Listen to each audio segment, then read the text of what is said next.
Alors Tisha B'Av approche, c'est un jour Gorali, c'est un jour décisif, Tisha B'Av. C'est décisif et il y a une grande avoda de notre part, que je il attend beaucoup. Hein. Ça ressemble un peu à un mari qui est loin de sa femme ou un père qui est loin de ses enfants. Et il attend qu'il y ait une torée route chez les enfants, sinon il les a mis en dehors du palais pour l'instant, Mishum Siba, pour une certaine raison. Donc il attend un bikouche, une demande. Et Vadaï qu'il est prêt à nous reprendre, le père. Il est prêt, il attend. Et on s'est éloigné, maintenant on est sorti du palais. Le père il attend. Et donc c'est décisif, Tisha B'Av. Le Midrash déjà il dit que le Mashiach ben David, Eno Nolad et la Tisha B'Av. C'est la naissance du Mashiach. Et c'est un jour Mesougal, c'est un jour en Mash Mesougal. En réalité, il y a plein de jours dans l'année qui sont propices pour la Géoula. Il y a plein de jours dans l'année qui sont propices pour la Géoula. Marsha, par exemple, on va raconter un sipour tout de suite. Il dit Rosh Chodesh. Et pas que Rosh Chodesh Av, tous les Rosh Chodesh.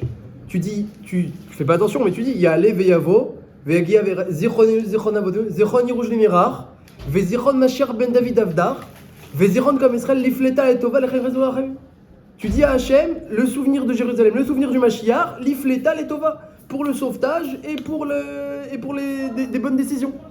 Omer Amarsha, le simple fait qu'à Rosh Chodesh, tu as mentionné Yerushalayim et le Mashiach, et en plus on fait Moussaf, où on demande qu'Akadosh Baruch Hu ramène les korbanot et qu'on puisse faire korban Moussaf, c'est déjà décisif pour que le Mashiach puisse venir. Écoutez ce sipour de la Gemara Baba Metzia, peut-être vous le connaissez déjà. C'était un jour de Rosh Chodesh. Et vous devinez, par vous-même, vous ferez un calva Homer que si c'est ça Rosh Chodesh, alors Tisha B'Av, qu'on parle que de ça toute la journée, à combien plus forte raison c'est décisif. C'était un jour de Rosh Chodesh, et ce jour-là, Eliaou est arrivé en retard. Eliaou Hanavi est arrivé en retard au Beth Midrash de, non pas Rechov Yehuda Anassi, mais Beth Midrash de Rabbi Yehuda Anassi. Donc Eliaou Hanavi, qui venait tous les jours au Beth Midrash de Rabbi Yehuda Anassi, il est arrivé en retard. Alors Rabbi Yehuda Anassi lui dit... Donc on est très proche, hein. Rabbi Yehuda Anassi lui dit mais pourquoi le maître est arrivé en retard? Il dit voilà, Rosh Chodesh, c'est Rosh Chodesh. Je dois lever Abraham, lui faire Netilat et la Tfila et le recoucher dans son kéver. Lever Yitzhak, lui faire Netilat et la Tfila et le recoucher dans son kéver. Et ensuite lever Yaakov, lui faire Netilat et la Tfila et le recoucher dans son kéver. Alors Loïs Pakti, je suis arrivé en retard. Alors Rabbi Yehuda Anassi dit et pourquoi tu lèves pas les trois en même temps? Et tu leur feras la tefila et tu arriverais plus tôt. Alors il dit le Navi, si je lève les trois en même temps, ils font la tefila en même temps. Takfe berachame ou maïtele Mashiach belozmane. Ils vont faire tellement une itorerut de Rachaim dans le ciel que le Mashiach il va venir belozmane sans son temps, alors que c'est pas son temps. Comme ça il dit le Navi à Rabbi Yehuda Anassi. Rabbi Yehuda Anassi, incroyable. Il dit mais il y a des gens comme ça sur terre. Qu'ils peuvent prier, faire venir le Mashiach. Et il dit, il y a Rabbi Yechia et ses enfants. Rabbi Yechia, donc c'est un contemporain de Rabbi Yehuda Anassi, le tonton de Rav. Rabbi Yechia, c'est le rédacteur des Braïtot. Rabbi Yehuda Anassi, c'est le rédacteur des Mishnayot. Rabbi Yechia, le rédacteur des Braïtot. Un grand tzaddik. La Gemara raconte plein de sipurim sur Rabbi Yechia, combien Gdolim Maser Rabbi Yechia. Il était très grand, Rabbi Yechia. Il enseignait la Torah aux enfants. Rabbi Shachar Sidora, Shishati de Mishnah. Il faisait que la Torah ne soit pas oubliée dans le clan d'Israël. Et à part ça, c'est un grand rave dans l'étude de la Gemara et des Braïtot, puisqu'il a tout été messader comme il faut. Et donc Rabbi Yechia et ses enfants, eux, s'ils font la tefila ensemble, parce qu'à l'époque le Shaler Tzibour, il montait pas tout seul. Il y avait le Shaler Tzibour et il y avait à côté deux personnes qui l'accompagnaient. Si on fait monter Rabbi Yechia Chazan et à côté ses deux enfants, le Mashiach vient. Comme ça dit le Navi. Immédiatement, Rabbi Yehuda Anassi, il a été gozer un ta'anit sur tout le Tzibour. Il a mis Rabbi Yechia en tant que Shaler Tzibour et il a mis ses enfants à côté. Comme ça, il raconte la Gemara dans le Tia d'Av P.E. Alors, Rabbi Yechia, il a dit Mashiva Ruach Morida Geshem. Quand il a dit Mashiva Ruach, on a entendu du vent souffler, une tempête, tornade. Morida Geshem, une averse qui se met à tomber. Veneeman Adalachayot Metim. Lorsqu'il a dit Hachem, tu es Neeman, tu es fidèle pour ressusciter les morts, la terre elle a commencé à trembler. Les morts, ils allaient Kimat sortir. Comme ça, il raconte la Gemara. Alors, dans le ciel, parallèlement, dans le ciel, Hachem a dit mais qui a révélé ce secret à mes enfants? Alors on a dit c'est Eliaou Hanavi. Alors Eliaou Hanavi il s'est reçu, frappez-le de 60 coups de fouet de feu. Donc ils l'ont frappé Eliaou Hanavi 60, parce qu'il révèle des secrets qu'il ne fallait pas révéler. Et immédiatement immédiatement, Eliyahu Hanavi est apparu dans le Beth Midrash sous la forme d'un ours en feu, un ours de feu, Douba de Noura, et il a troublé Rabbi Chia qui n'a pas pu continuer cette fila Bekavana. Comme ça, la Gemara, elle raconte. Et donc, qu'est-ce qu'on voit? On voit plusieurs choses dans ce sipour-là. On voit déjà une première chose que y a des jours Mesougalim, il dit le Maharsha. Tout ça parce que c'est Rosh Chodesh.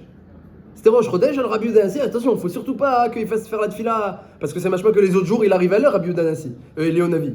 Eliyahu Hanavi, il arrivait à l'heure dans le Beth Midrash de Rabbi Yehuda. Donc c'est que parce que c'était Rosh Chodesh, il dit le Maharsha. Il y a des jours Mesougalim, à plus forte raison, Tisha B'Av. Mais d'un autre côté, on voit aussi une autre notion qui va un peu, qui pourrait nous refroidir. Comme ça, il se demande les Mefarshim, qu'il y a une notion de Géoula qui n'est pas en son temps. Et que Hachem, il n'est pas content, il veut pas, non, c'est pas le moment de la Géoula. Et Bémet, il a empêché la tefila d'être faite. Et nous, maintenant, on attend la Géoula, on veut prier, puis on se pose des questions un petit peu quand on lit Segma. On dit, attends, mais si c'est le temps, alors c'est le temps. Hein. Donc, qu'est-ce que tu as besoin que je prie? Et si c'est pas le temps, c'est pas le moment, alors ma prière, elle n'est pas bien reçue. Donc, il se demande un petit peu sur cette Gemara-là, des couchottes. À part ça, comprendre un petit peu, donc le jour de Tisha B'Av, il est propice. Pourquoi? Il est propice, Bémet, si on regarde à la racine de Tisha B'Av. À la racine. D'où ça vient Tisha B'Av à la racine? Eh bien, on sait que c'est le jour où les Meragalim, ils sont revenus.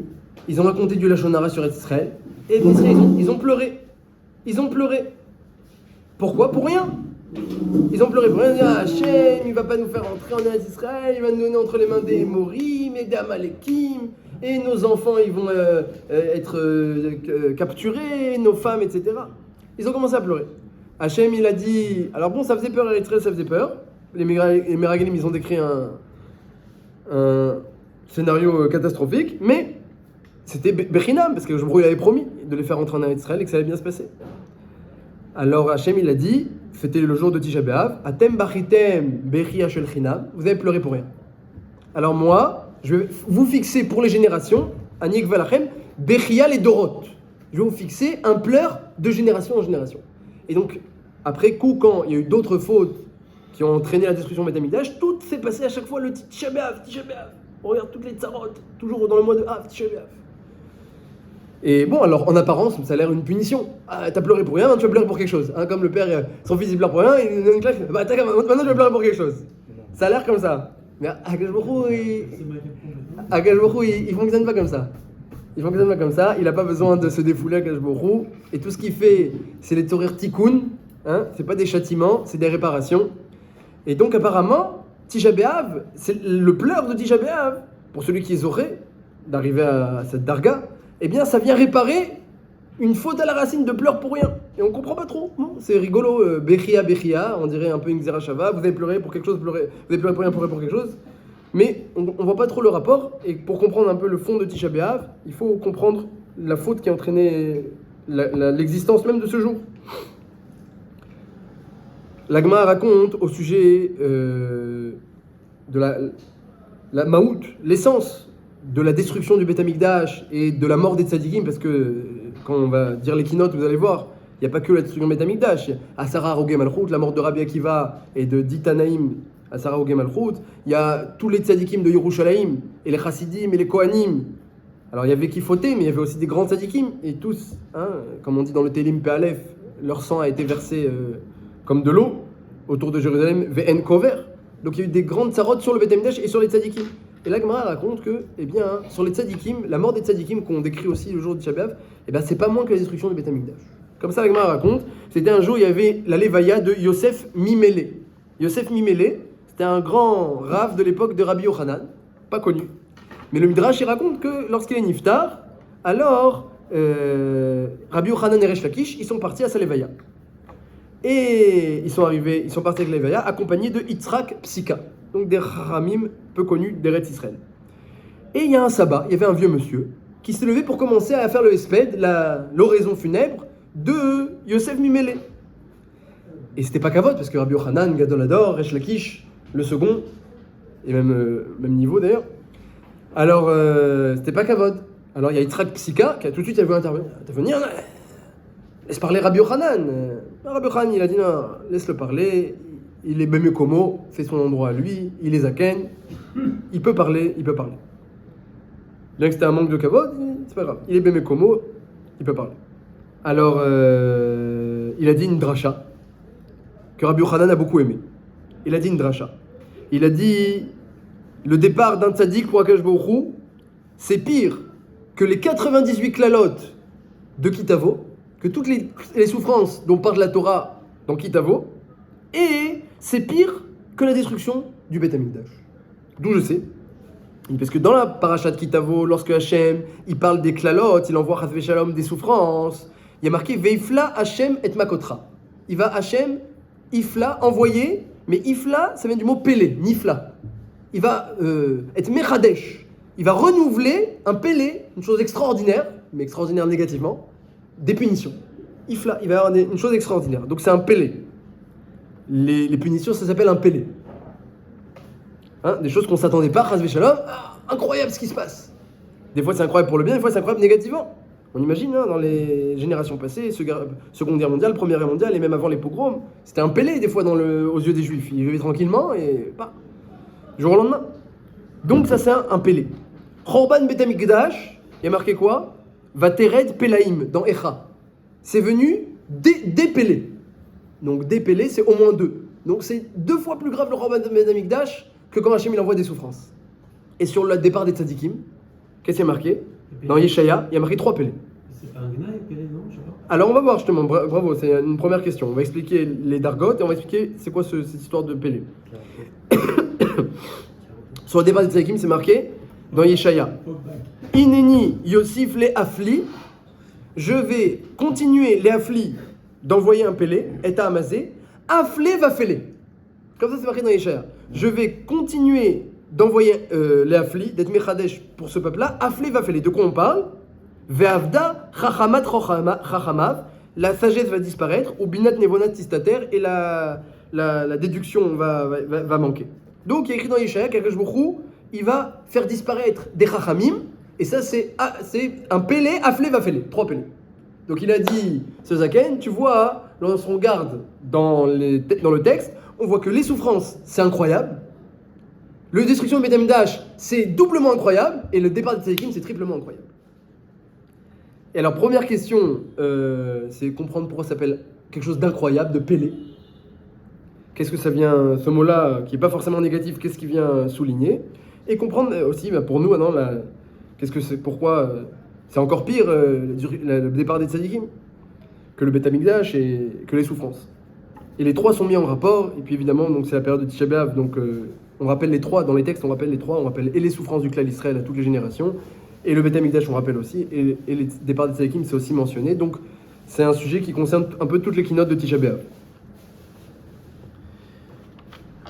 Donc, B'ezrat Hashem, on a la compréhension de Tisha B'Av, pourquoi c'est un jour qui est tellement décisif, comme on l'a dit, la naissance du Mashiach, un jour décisif, Hashem il attend beaucoup de nous, pourquoi c'est tellement décisif, comment on va pouvoir réparer la faute de vous avez pleuré pour rien, et quelle est cette faute? Et nous en pleurant pour quelque chose, on répare, alors qu'on n'a pas trop envie de pleurer, c'est pas naturel de pleurer. Et pourtant Hashem il attend ça de nous, qu'est-ce que ça signifie un petit peu ce pleur, et qu'est-ce qu'Hashem il attend de nous pendant cette période?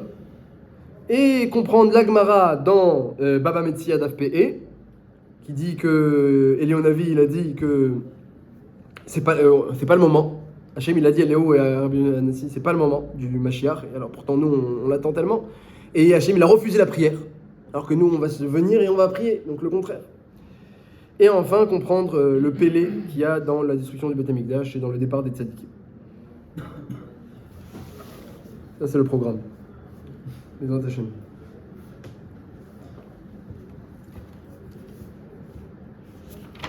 Alors, le Chafetz Chaim a beaucoup parlé de la mitzvah d'attendre la Yeshua. Une des 6 questions que la Gemara a dit, une des 6 questions qu'on pose au Lamaba à un homme. On lui demande en premier, est-ce que tu as étudié la Torah, tu as fixé une étude. Deuxièmement, est-ce que tu étais honnête dans ton travail. Et une des questions qu'on pose après, c'est est-ce que tu as attendu la Yeshua? Le Chafetz Chaim, il a beaucoup été maharir, il a beaucoup écrit sur cela. Et notamment, ce que le Chafetz Chaim, essentiellement ce qu'il a voulu transmettre comme message au Klal Israël, c'est que Igi Azman. Il y a un moussag comme ça. Il y a un moussag, Le Midrash, il dit déjà, avant le Chafetz Chaim, le Midrash, il dit qu'il y a 5 choses qui amènent la Yeshua, il dit le Midrash, en parlant déjà de la Yeshua d'Égypte. Lorsque les Israéliens étaient en Égypte, ils attendaient eux aussi une délivrance, comme nous. Et ils se demandaient, c'est quand qu'on va sortir de l'Égypte, hein. L'Égypte, c'était Metzarim, c'était quelque chose, c'était des barrières infranchissables. Pas un Eved n'est jamais sorti de Mitzrayim. Donc pour eux aussi, c'était impensable la sortie d'Égypte. Comme pour nous, on a l'impression que c'est sans fin et d'hommes, la galoute des d'hommes c'est sans fin, bien qu'il y a déjà des simanim, hein, on le voit clairement. Mais il y a 50 ans ou il y a 100 ans, ils étaient encore plus désespérés. Ils n'avaient pas comme nous les simanim d'aujourd'hui, mais ils étaient quand même désespérés. Alors le Midrash, il dit qu'il y a plusieurs facteurs de Géoula. Et il y a un des facteurs, c'est le Ketz. C'est un Rishev et Aketz, on dit dans la Gada. Il a calculé pour calculer le Zman de la Yeshua. La Yeshua, elle peut pas venir à n'importe quel Zman. Il y a un Zman. Et la Gemara, elle dit qu'Akadosh Baruch Hu, il a prévu 2000 ans de Tohu, 2000 ans de Torah et 2000 ans de Ikveta d'Imshira. Comme ça dit la Gemara. Le monde, il doit durer 6000 ans. Et le 7e millénaire, Keneged Shabbat, c'est le monde futur. Et donc là, on est 5782, on est mamash à la fin des 6000 ans. Et bon, évidemment, la Gemara ne manque pas de dire que la Yeshua peut venir à n'importe quel moment. On sait bien si Chizkiyahu avait fait un chant et si Moshe Rabbeinu n'avait pas frappé sur le rocher et combien de grands tzadikim qu'ils avaient la Yeshua très proche d'eux. Des fois, ça s'est joué à un détail. Donc la Géoula, elle peut venir. Elle peut venir. Si un homme, il arrive à perfectionner le monde, parce qu'un homme, il contient en lui tout le monde entier. Hein. On est tous liés les uns aux autres, entre nous, et on est même liés avec toute la création.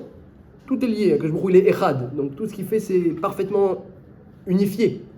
Et donc un homme, il peut, en se perfectionnant à l'intérieur, amener le monde à la perfection. Et donc il n'a rien mis. Comme il a dit le Nevi à Rabbi Yoshua ben Levi, qui était aussi à l'époque de Rabbi Yehuda Nassi. Rabbi Yoshua ben Levi dit, quand il va venir le Mashiach? Il lui a dit, Ayom, aujourd'hui. Alors Rabbi Yoshua ben Levi s'est préparé, à la fin de journée, il n'est pas arrivé. Il est reparti voir Eliyahu Navi. Il lui a dit, mais tu m'as dit Ayom. Alors, non, il avait parlé au Mashiach. Et après, il est parti demander à Eliyahu Navi pourquoi il m'a dit Ayom. Si je ne me trompe pas. Et Eliyahu Navi lui a dit, Ayom im bekolo tishma'u. Aujourd'hui, si vous faites tchouva. Il est écrit dans la Torah, c'est un pasouk. Donc il lui a dit, si vous faites tchouva, évidemment, quand ça peut venir, il peut venir tout de suite le Mashiach. Mais si le monde n'est pas arrivé à la perfection, alors, à Akadosh Baruch Hu, il y a d'autres notions qui peuvent rentrer en facteur, dont la notion de ketz. La notion de ketz, que c'est le bon moment. Anitzanim niru baaretz, et azamirigia, vekolator nishma be'artzenu. On voit déjà les bourgeons. Évidemment, tout ça, c'est un machal sur la Géoula, dans Shirachirim, sur la Géoula de Mitzrayim. On voit les bourgeons. Et azamirigia, c'est le temps du printemps. Vekolator nishma be'artzenu, on entend déjà les hirondelles. Donc c'est le siman que ça va fleurir et ça va sortir, les fruits vont sortir. Et donc il y a des fois un zman qui est mesougal. Des fois le zman il peut ne pas être mesougal. Et donc à ce moment-là, tout dépend de nous. Comme il a dit Eliyahu Navi à Rabbi Yoshua ben Levi. Et des fois le zman il est mesougal. Chafetz Chaim, il a beaucoup écrit dans ses Sfarim. Il a écrit un sefer, un contrat entier sur la Yeshua, Tipital Yeshua. Il a écrit dans Chomatadat aussi beaucoup sur ça. Et ce qu'il répète à chaque fois, c'est que on est vadaï dans un zman qui est matim à la Géoula. On est maintenant dans un zman qui est matim à la Géoula. Il dit regardez à la fin de la Gemara qui est adéquate à la Géoula. Regardez à la fin de Sota, où la Gemara elle décrit à quoi va ressembler la fin des temps, et c'est pas positif du tout.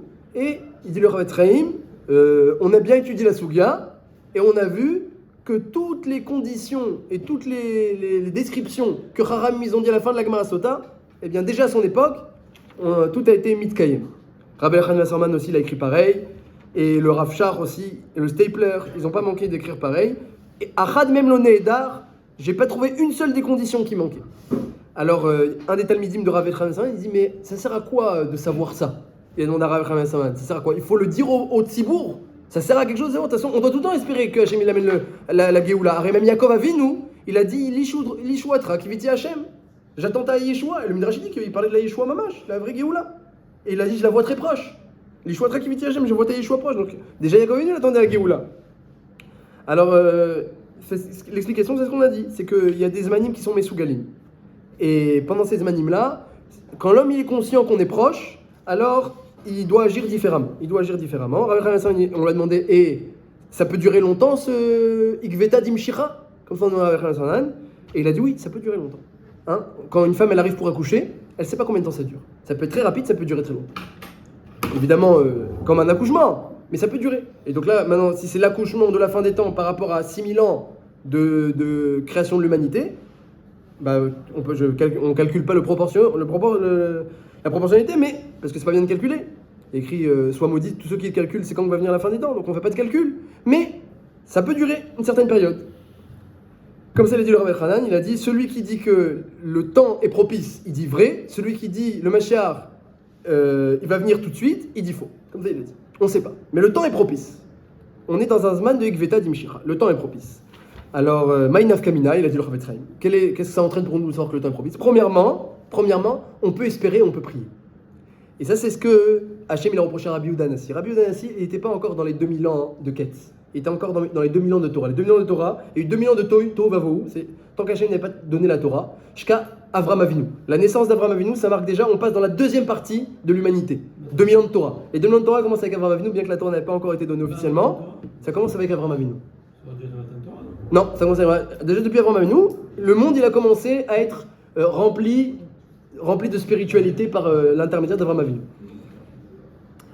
Avram Avinu, c'est un peu avant la fin de 2000 ans depuis la création d'Adam Arisha. Ensuite, donc on a 2000 ans de Torah et Rabbi Yehuda Hanassi, il était encore. Et donc c'était pas venu le Ketz. Et ensuite on a les 2000 dernières années où le Ketz il est déjà là. Et surtout le Rav Etzraim dit que là, non seulement on est dans le Ketz, mais en plus, toutes les conditions à la Géoula sont réunies. Donc, Hachem il attend plus maintenant seulement quelque chose de notre part, dit le Rav Etzraim. Une tchouva mouetette, il attend une petite tchouva. Mais on peut faire ce que Rabbi Yehuda Hanassi a fait. C'est-à-dire demander à Hachem que lui, il amène la Géoula. À une époque, il y avait des grands tzadikim, comme Moshe Rabbeinu, Chizkiyahu, que par leur mérite, par leurs actions, ils pouvaient amener le monde à la perfection. Ils étaient tellement balashpa'a, ils pouvaient tellement influencer, que par leur perfection, ils pourraient amener le monde à la Géoula. Mais il y a une époque où on a diminué, et maintenant il faut demander à Hachem. À Hachem, toi tu es parfait, Hachem, alors toi amène le monde à la perfection. Nous, on n'a plus en nous la perfection, le niveau de perfection. Mais toi, Hachem, t'es parfait.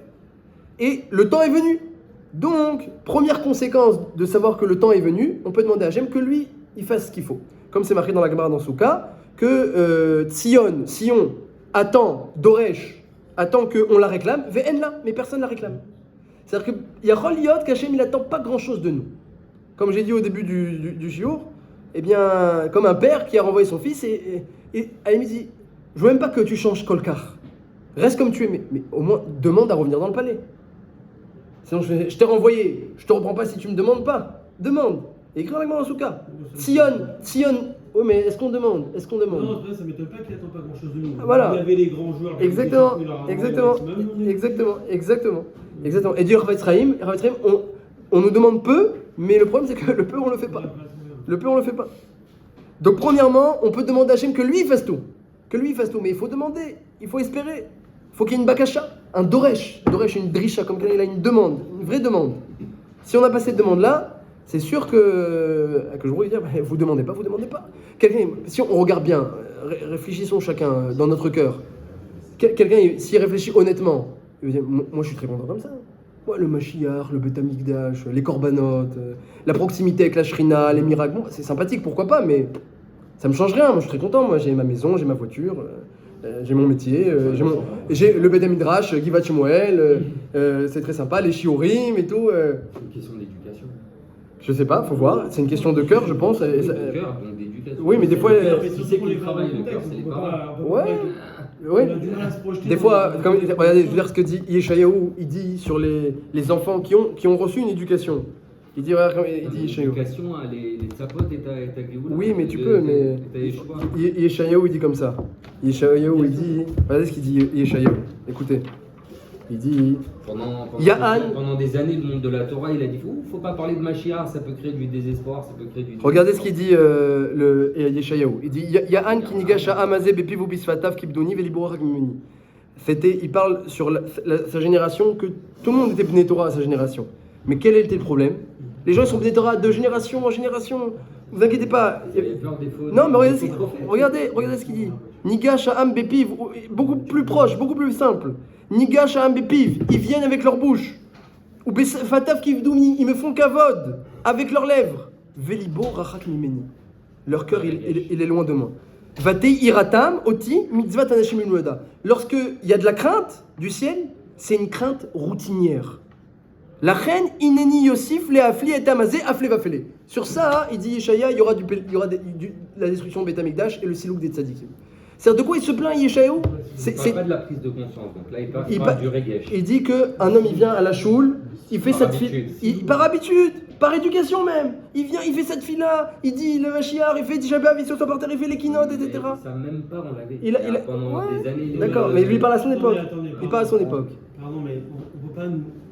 On peut en prendre ce qu'on veut, mais c'est normal que si on n'a pas vécu un minima, ne serait-ce que goûter. Nifla. Ou goûter à un est qu'on puisse voir de nos yeux, on peut nous reprocher. Nifla. J'aurais dû commencer par cette question. La question c'est que on nous demande d'attendre quelque chose qu'on ne connaît pas. On nous demande de nous endeuiller et de pleurer sur quelque chose qu'on n'a pas connu. Hein? Et vous connaissez le sipour bien connu du fils qui il est né, et lorsqu'il est né, sa mère a une iftera.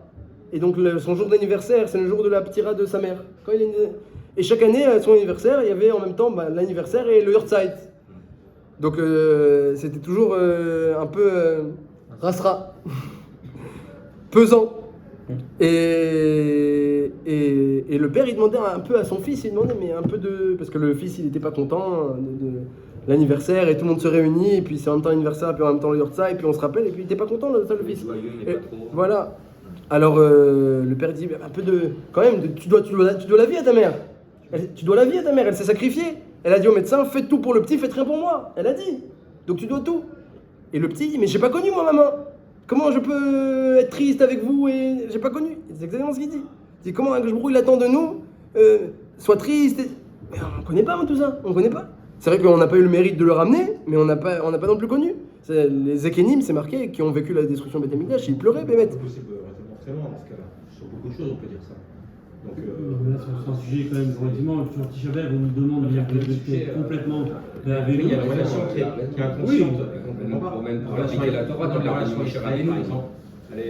La relation Le fait de faire la lia, c'est la même chose. Dans ce cas-là, pourquoi tu fais la lia? Tu travailles en course, tu travailles. Un petit peu, ouais, c'est vrai. Pourquoi tu veux venir ici? C'est vrai. Non, on peut. Mais là, Nachemi, c'est un peu un. Ça, mais. Nachemi. Alors c'est une bonne couche, ce que vous demandez. Alors, en tout cas, juste pour finir les paroles du Chavetz Chaim, il a dit premièrement, si les simanim sont là, déjà on peut espérer la Yeshua. Deuxièmement, on peut prier. On peut prier et demander à Hachem que lui il fasse tout. Et Hachem, ce qu'il a exactement. Et ce qu'il attend de nous, c'est qu'une demande. Deuxièmement, il dit le Chavetz Chaim que lorsque un homme il arrive à Kippour, d'un Amachal, et que c'est Arvit ou Shacharit, il n'est pas dans la même situation que lorsque c'est la Neila. Pourtant, chaque prière à Kippour elle a son importance. Hein. Personne ne va dire Kol Nidré, c'est pas si grave. On arrive à Kippour à la choule, on est prêt, on est préparé. Mais lorsque c'est la Neila, là, tout le monde est mitrazek, et tu vois, il n'y a pas un qui somnole, et tout le monde il prie de toutes ses forces. Alors, il dit le Chavetz Chaim, le fait de savoir que la Géoula elle est proche et que les Sénéim sont là, ça donne à l'homme, ça doit donner à l'homme une impression de Neila. On est dans la Neila du monde, comme ça il dirait. C'est la Neila du monde. Quel Nora Alila? On doit sentir qu'on est la génération de quel Nora Alila? Que je me rouille chaque seconde, chaque instant, il regarde qu'est-ce qu'il va penser, qu'est-ce qu'il va faire, est-ce qu'il va demander. C'est la Neila du monde, comme ça il dit Chavetz Chaim, et ça c'est important de le savoir. Et il dit évidemment se renforcer en Torah Chesed, parce que la Gemara dit que la Tid Lavo, il y aura des souffrances avec la venue du Mashiach. Celui qui a Torah et Chesed, l'étude de la Torah et la pratique de la bonté, alors il est protégé de Chevle Mashiach. Celui qui lui manque une des deux, alors il n'est pas protégé. Comme ça il dit, il répète plusieurs fois le Chavetz Chaim, et dit notamment dans l'étude de la Torah, ne pas mépriser l'étude des korbanot. L'étude des korbanot, donc ou dans la Tfila, ou l'étude de Zvachim, Menachot, il y a plein de masertot qui parlent des korbanot, parce que bien que c'est pas d'actualité, mais ce sera bientôt. Donc un homme qui est proche de la Géoula, il se met aussi à étudier les korbanot, c'est normal, ce sera bientôt à la Chalé Maaseh. Comme ça il a répété le Chavetz Chaim. Donc le fait de savoir à la Chalé Maaseh, oui, au début Vadaï. Al-Kol Panim, donc on est dans un zman de Mesougal, et un zman qui est la Géoula est proche. Alors, le Rav Etzraim, il disait, il y avait des gens, ils disaient, mais tu vois pas les Juifs, il disait au Rav Etzraim, tu vois pas les Juifs, comment ils vont, et ils diminuent. Il y a des gens, à l'époque, il y avait des gens qui s'émancipaient, et il y en avait qui s'éloignaient beaucoup. Et même aujourd'hui, il y a beaucoup de gens qui connaissent rien. Malheureusement, en Israël, tu leur dis Shema Israël, et ça ne va pas finir la phrase. Comme ça, j'ai entendu un pourcentage phénoménal d'enfants qui ne savent même pas finir Shema Israël. Et donc on disait au Rav Etzraim pareil un peu à l'époque. On dit voilà, les Juifs ils s'émancipent, tu dis le Mashiach il peut venir et qu'on est un Zman de Géoula. Est-ce que tu crois vraiment qu'on est un Zman de Géoula? Bon, alors nous aujourd'hui on a vu que bon, Hachem, les Juifs se renforcent, mais on voit aussi une part du clan d'Israël qui va en diminuant. Et dit Rav Etzraim, un grand Yesod. Il dit quand je vois les Juifs qui se renforcent et quand je vois les Juifs qui diminuent, les deux, ça me conforte dans l'idée que le Mashiach est proche. Ah, explique pourquoi. Et parce que la Gemara, elle dit que le Mashiach ne peut venir que Bedor Shekulo Chayav ou Bedor Shekulo Zakai. Le Mashiach ne peut venir que pour une génération qui est parfaitement méritante ou que pour une génération qui est parfaitement Chayav, coupable. Voilà, éloigné, coupable, rachok de la Torah. Et souvent les gens ils pensent que c'est ou tout blanc ou tout noir. Rav Etzraim il disait que non. Ça peut être moitié-moitié, ça peut être un tiers, deux tiers. Et le Maharal, après j'ai trouvé que le Maharal a devancé Rav Etzraim, il a dit pareil. Parce que l'explication est très simple. C'est que Akadosh Baruch Hu, il attend. Qu'est-ce qu'il attend? À part qu'il attend une demande de notre part, ça c'est une première chose. Mais s'il n'y a pas une demande, il attend de voir est-ce qu'il y a encore quelque chose à faire sur terre ou il n'y a plus rien. Tant qu'il y a quelque chose à faire et que les Juifs ils n'ont pas demandé encore le Mashiach et quelque chose à faire, moi je laisse les choses comme ça. Tiens, un Juif, là tu vois un Juif de Givat Shmuel, que demain il va fixer une nouvelle Ravruta en plus. Il va dire ah, je suis désolé, je peux plus venir au Shiur, je vais faire Ravruta, j'ai une Ravruta. C'est extraordinaire, il va faire une Ravruta en plus. Hachem dit attends, je peux pas amener le Mashiach. Regarde ce Juif là, il va fixer une Ravruta en plus demain ou la semaine prochaine. Il y a encore quelque chose à faire. S'il y a encore quelque chose à faire et que les Juifs n'ont pas demandé le Mashiach, je vais pas venir. Donc quand le dor quand le dor il est pas Kulo Chayav, il ressort de là, Kulo Zakai ou Kulo Chayav. Lorsque le dor il est pas entièrement Zakai, méritant, ou entièrement coupable. Ça veut dire quoi? Que les gens qui sont entièrement coupables, ça veut dire quoi? C'est que malheureusement, comme il dit le Rambam, mais il faut dans l'Hilchot Teshuvah, qu'il y a des avérotes qui empêchent à un homme la possibilité de Teshuvah. Hein? Comme on le voit dans la Torah, que le cœur de Paro il s'est renforcé, Hachem a renforcé le cœur de Paro, et le Rambam il dit clairement qu'il y a 24 avérotes, et il les cite toutes, que le cœur il est fermé, et que la Teshuvah elle est kimat impossible, malheureusement. Kimat impossible. Il y a des fois des cas désespérés où un homme il s'est fermé lui-même évidemment, hein? Avec son libre arbitre, il s'est fermé lui-même les portes de la Teshuvah. Il s'est fermé lui-même. Que vraiment il faut un S gadol pour le faire sortir de là. Alors dans les Hilchot Teshuvah elles sont toutes marquées. Alors al kol panim, lorsque il y a une partie de la génération qui s'éloigne du Rav Etzraim et qu'on me dit le Mashiach il est bien loin, je dis au contraire. Ces gens qui s'éloignent et qui ils sont fermés à la porte. Donc de avec eux je suis tranquille entre guillemets. Bien que j'espère qu'ils vont avoir un miracle, ils vont se réveiller. Mais avec eux je suis tranquille. Il n'y a plus rien à faire malheureusement. Et t'as les autres de l'autre côté qui se renforcent.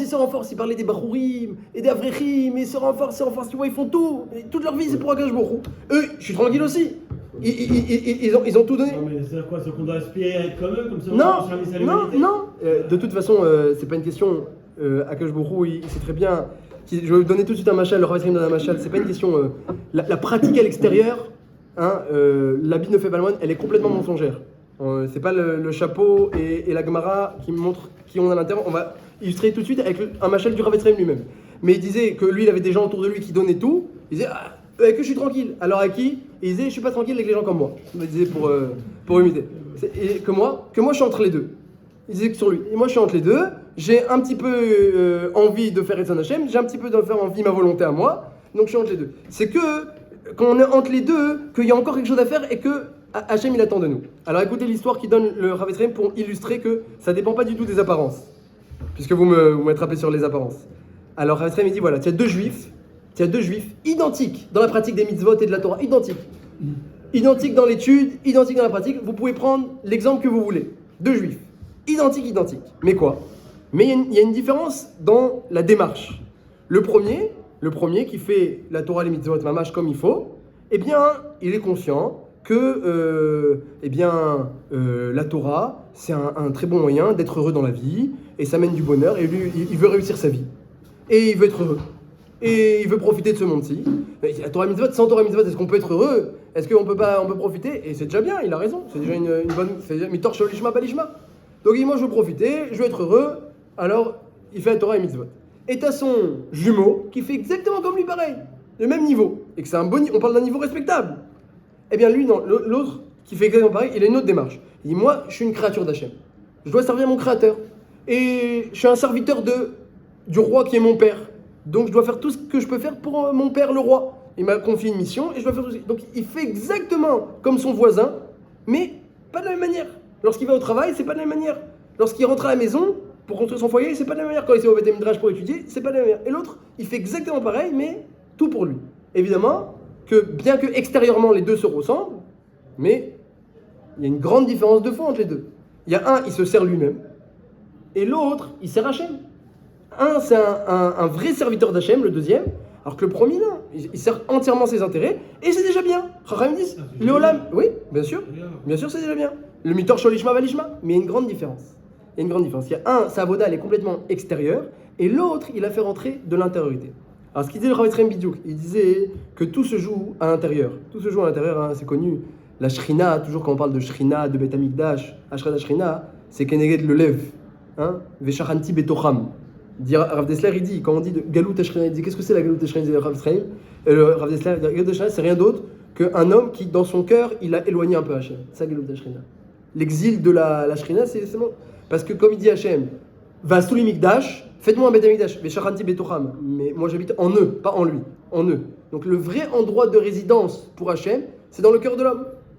Donc il dit le Rav Ephraim, les deux ils servent pareil à Hachem, et les deux ils sont dignes de mérite, mais il y en a un, il a rien à voir. Un, il arrive à la perfection parce que il sert Hachem à l'intérieur. Il veut vraiment faire la volonté de son père. Il se sent une créature et il se sent un serviteur. Et il veut faire la volonté de son père. Et il dit qu'on voit aucune différence entre les deux. Il y a un seul jour, il dit comme ça, il y a un seul jour dans l'année, on voit la différence entre les deux. Tisha B'Av. Parce que, pourquoi? Parce que il dit celui il veut être heureux dans la vie, il veut réussir, et il veut bien profiter de ce monde-ci. Mais sans Torah et sans mitzvot, c'est très difficile de profiter de ce monde-ci. Il y a beaucoup d'agressions, et la Torah et mitzvot, ça aide dans un équilibre à l'homme, ça aide à être heureux. Et bien lorsque va arriver un moment où la mitzvah, c'est de s'asseoir par terre et de pleurer, et mieux que ça, lorsqu'il va voir son père lui-même, son père il va s'asseoir, il va pleurer. Si il sent pas que c'est son père, et il sent pas qu'il le sert, et il sent pas qu'il va lui faire plaisir, il se fait plaisir à lui, j'ai pas envie de m'asseoir de pleurer moi. Il me sort pleurer, ma putain. Non, moi, la Torah et mitzvot, c'est très bien, dans la joie, etc.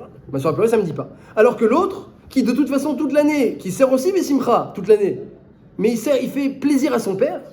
Quelqu'un qui veut faire plaisir à son père il pleure, il se met à pleurer. Si quelqu'un il voit son père pleurer, imaginez, il voit son père pleurer, lui-même il va se mettre à pleurer aussi, il va s'asseoir à côté, il va pleurer. Donc il y a une grande différence entre les deux, et le Rav Ephraim dit cette différence, on la voit qu'à Tisha B'Av. Donc tout ça pour dire que ce qui s'est passé, pour reprendre la racine de Tisha B'Av, à l'époque des Meragelim, c'est qu'Akadosh Baruch Hu était très proche. Il y avait la Shrina, la Nanekavod, il y avait la manne, il y avait une grande proximité entre Hachem et le Klal Israël à cette époque-là de la sortie d'Égypte.